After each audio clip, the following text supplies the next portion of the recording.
It's Emil. It's Emil Guillermo. Emil Amok to you. This is my takeout, Emil Amok's takeout. Yeah, it's October.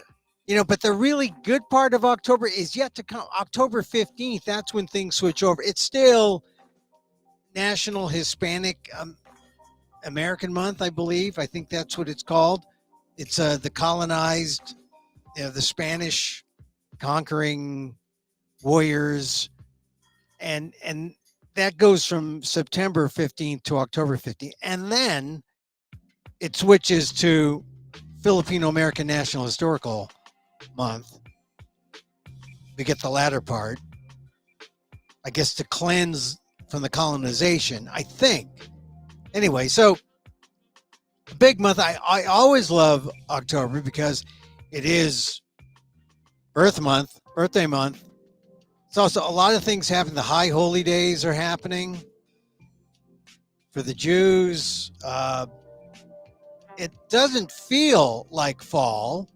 It's going to be like 102 degrees where I am. And we're still buzzing about the debate. So if you're buzzing about the debate still, you're seeing me live on wherever I put this out. But I'm going to put most of the Emil Amok takeout, the meat part, on Patreon. The column that I did that will no longer be at the Asian American Legal Defense and Education Fund. We're just moving it over. I read you the column, see it on video. You get an audio and a video, a little radio show. And since most of my columns come from, most of my performances come from my columns, they start first there and then they bubble up. Check it out, Patreon, patreon.com/Emil Amok, EMILAMOK. Check out the columns there. Me talking them. That's what's the premium, because I'm performing them. I'm reading them to you. Sort of like a bedtime story. Check that out, patreon.com. And then if you just want to read it, I'm putting everything that I would have put on the ALDEF side on Substack. Substack.com/@Emil Amok. So we're all over. Check it out. I will say it's interesting to see people's reaction, how it changes. Like the immediate reaction is, oh, Vance was so good. But my thing was, Vance was so good, he's bad. Because you can't trust that guy. See my take on Patreon, patreon.com/Emil Amok, EMILAMOK. Support my work. That's why you put it on Patreon. But I'm going to talk about some new stuff. I want to talk about, this grabbed me. Where I got to find it. On my. This is reported by the Associated Press today. The headline: prosecutors, Trump resorted to crimes after losing 2020 election in failed bid to cling to power. And of course, this is a key thing that came up in the debate last night. I mean, you could talk about policy, you could talk about all the other things that they talk about in debates if you want to be nerdy. But if you really want to get to the only question that mattered last night, it really was, did Donald Trump win that election? And J.D. Vance couldn't answer that because he knew he would incur the wrath of his boss. So you know that J.D. Vance was not his own man. J.D. Vance was still owned by Donald Trump. So J.D. Vance was kind of nice out of self-defense to show that, hey, I'm not the ass that you think I am, but I am working for an ass, Donald Trump. But he couldn't answer that basic question. So when you get this story today that prosecutors say Trump resorted to crimes after losing 2020 election and failed bid to cling to power. That puts an even finer point to what did Donald Trump exactly do on January 6th? He didn't go gentle into that good night. He didn't leave calmly and gracefully. No, that's why he can't be president again. That's why J.D. Vance, who's lying for Trump, can't ever be anything. I mean, after a guy lies like that, you want him to be president? He has, J.D. Vance could just, blow the whistle on everything. Hey, look, I didn't really want to be vice president. I really think Trump is Hitler. That's what he should have said. I said Trump was Hitler back in 2016. I recanted. I said I didn't mean it, but now I meant it. He's really, now that I'm on the inside, Trump is really Hitler. J.D. Vance, if he had said that, I would say, oh, I've got great respect for J.D. Vance. I've got zero respect for J.D. Vance. He polished up his turdiness really well enough to impress some Republicans who say, oh, wow, he's the great. Oh, we got the angry guy. We don't have the nice liar. We have the angry liar. And that is what a lot of Republicans are waking up to. Hey, wow, Vance shows that we could be nice and win. We don't need this chump Trump. We could dump him. Oh, we're too far in. We're too far in. We can't reverse. So anyway, this is a story. AP. After all that yesterday, you read this and you say, "Oh my God, Trump's a problem." AP.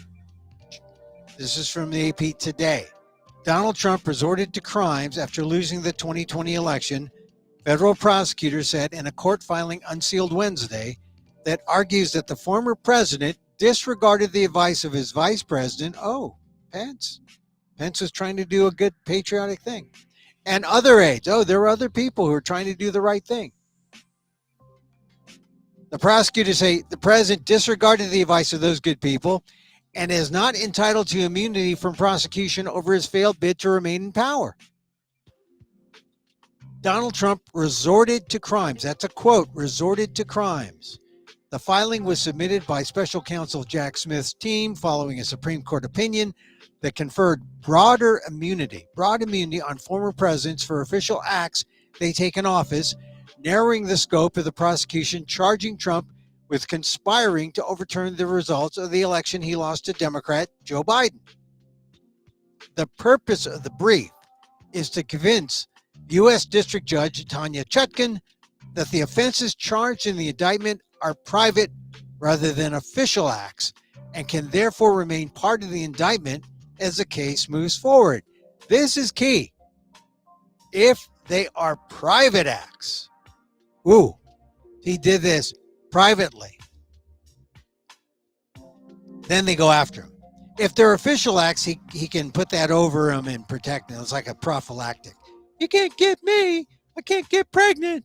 It's a prophylactic.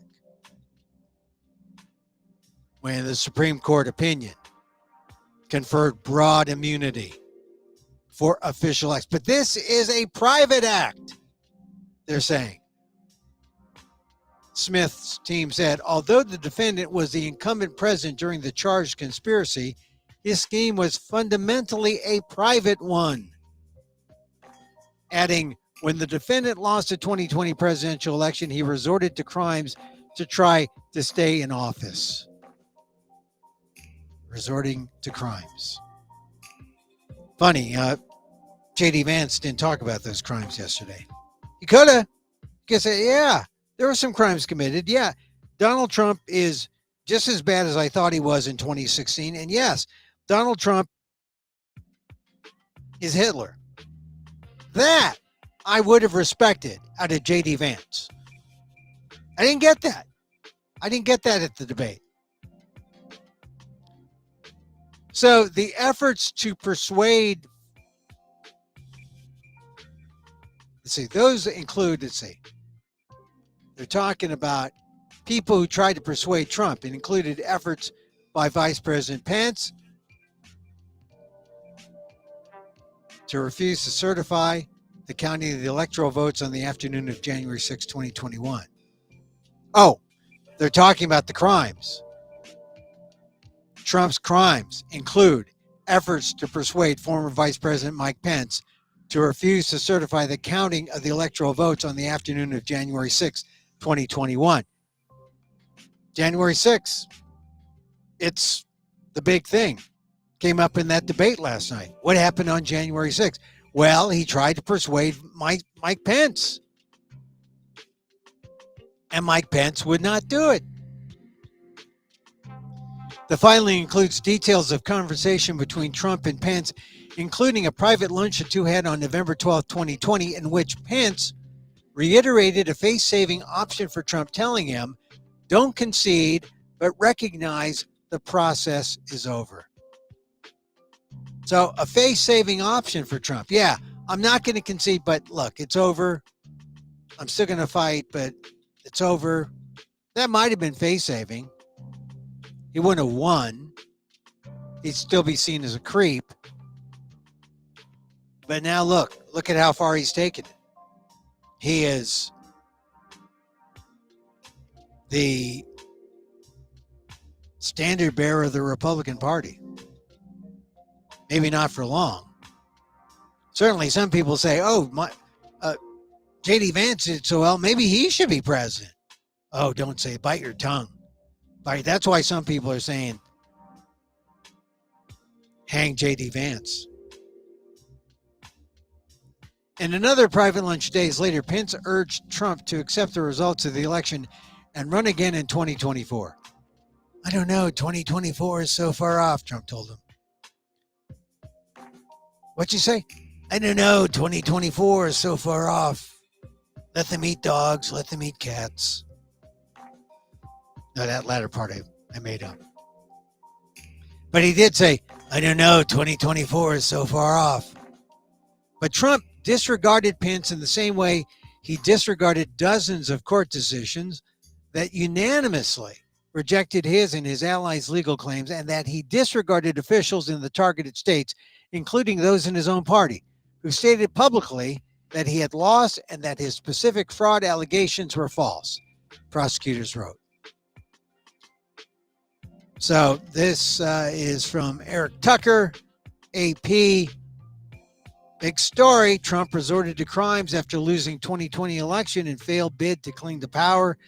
If it convinces Judge Chutkan in Washington that Supreme Court ruling that gave broad immunity to the president won't work. I mean, broad immunity, it's like a prophylactic, right? For public acts. Yeah, if you do it in public, the prophylactic works.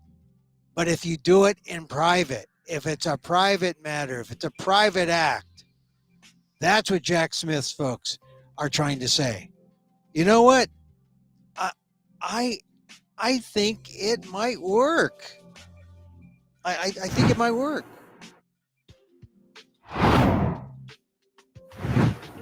Got to get the swisher working. The swisher works.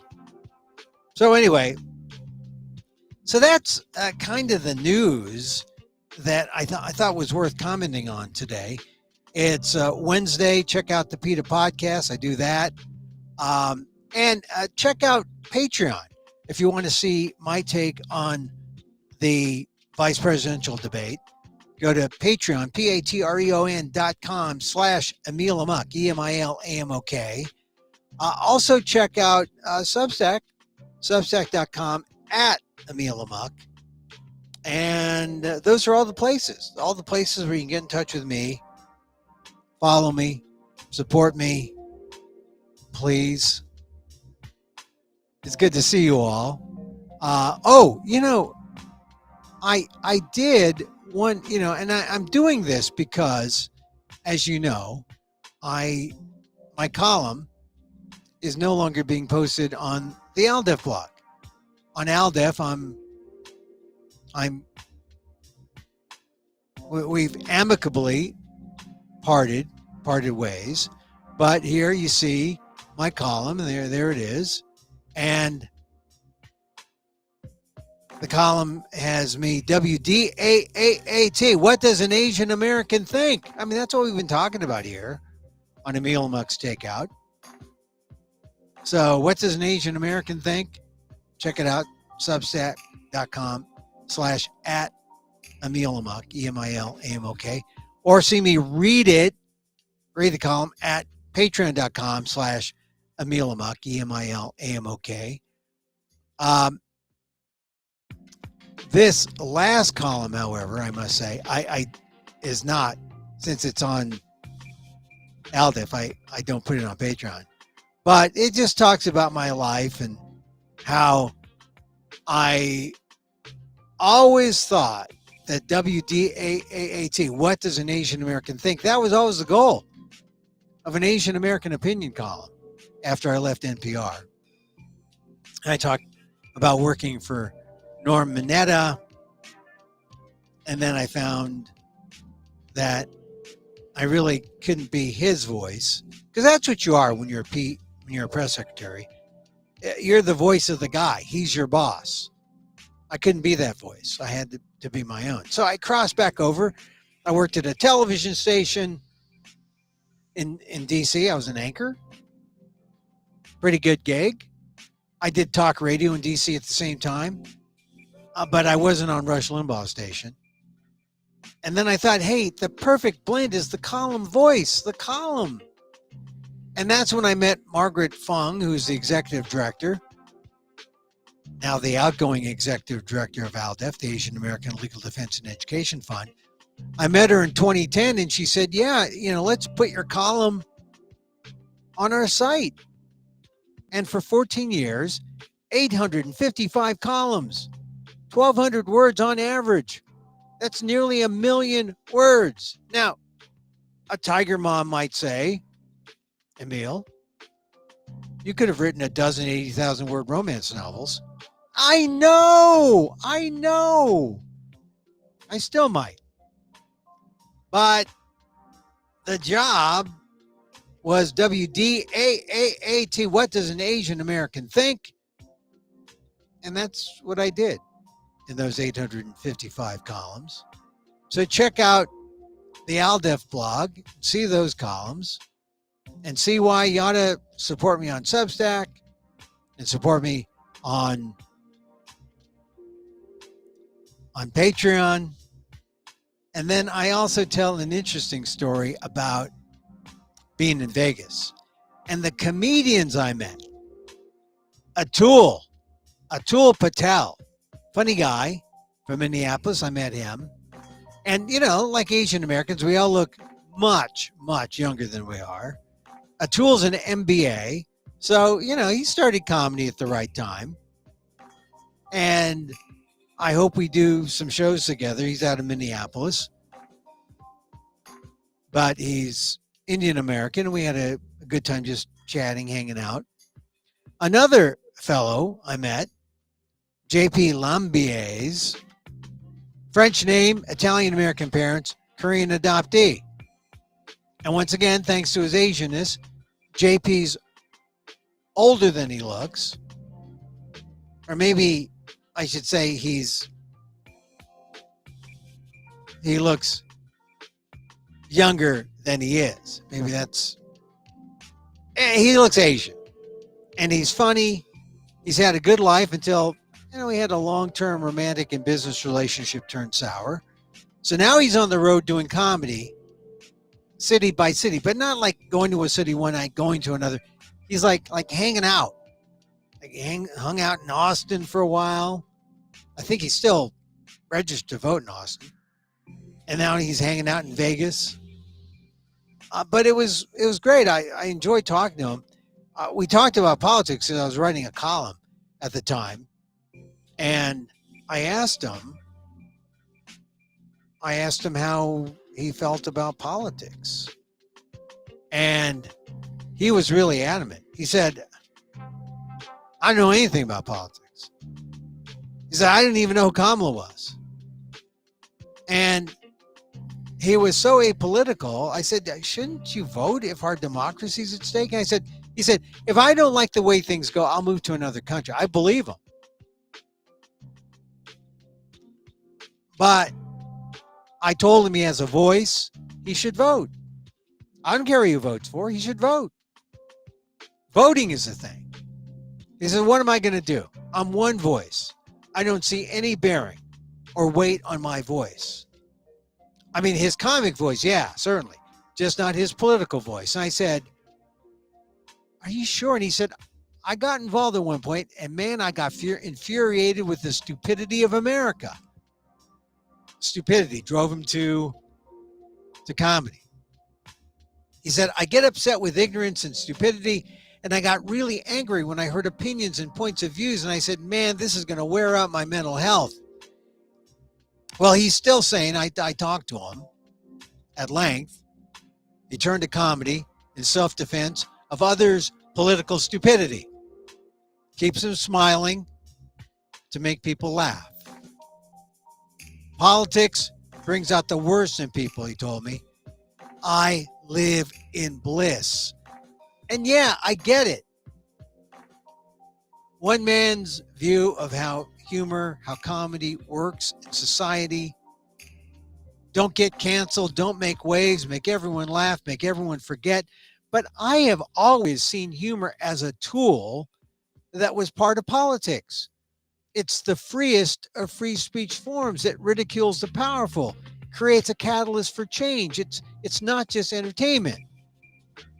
But I can see it. Comics who want gigs, they stay apolitical, they stay clean, makes you bookable, makes you cancel free.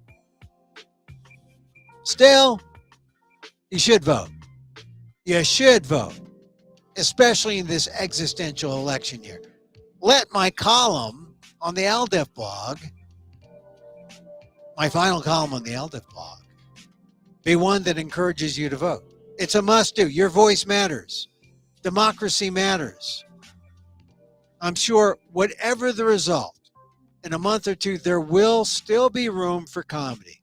We will need it. By November, we'll all be saying how much we could use a laugh. Let's see what happens. Because now is the time to stand up for democracy. I mean, that's for real. Anyway, that's the Emil Amok column, the last one in of 855 columns. And, you know, there I am. So I did stand up there. And right next to Vincent Chin, my Vincent Chin stories. And then all the Shohei Ohtani column. I mean, that's there for you on the ALDEF blog. So check it out.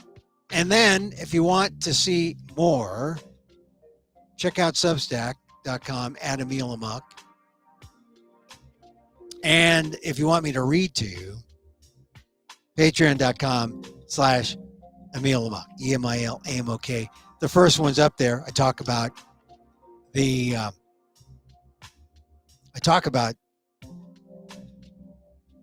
debate. You know, and maybe I'll do a greatest hits. I'll do Emil's greatest hits every now and then. I'll read a column.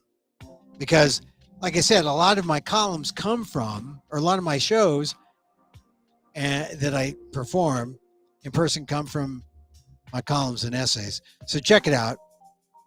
Patreon.com/Emil Amok. Support me.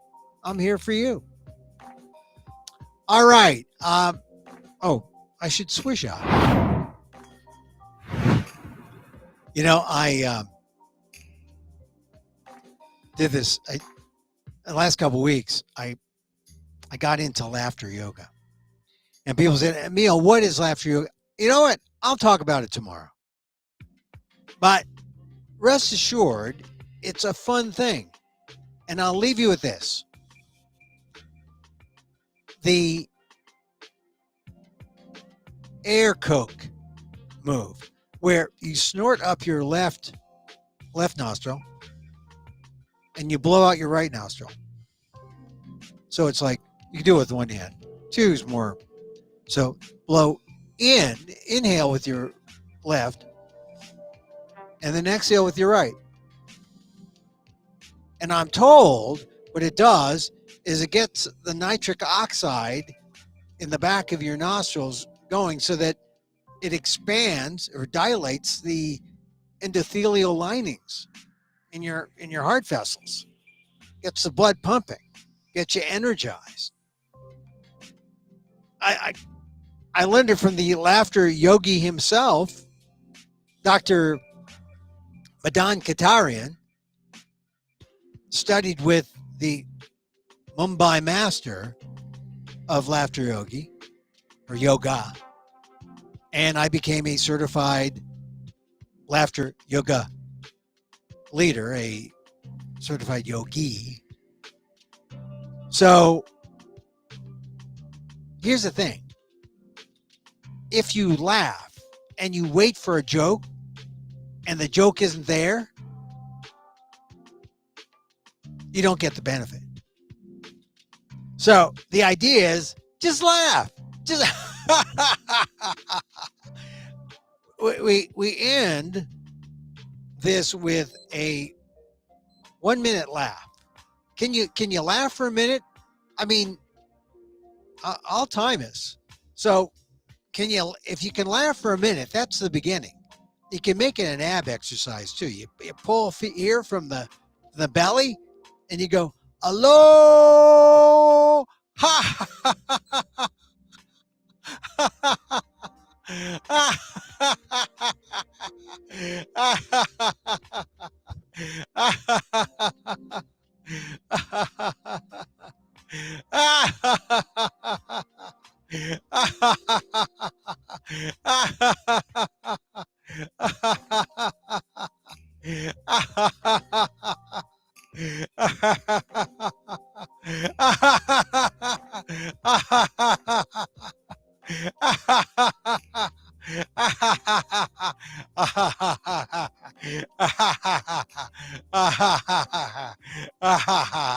$45.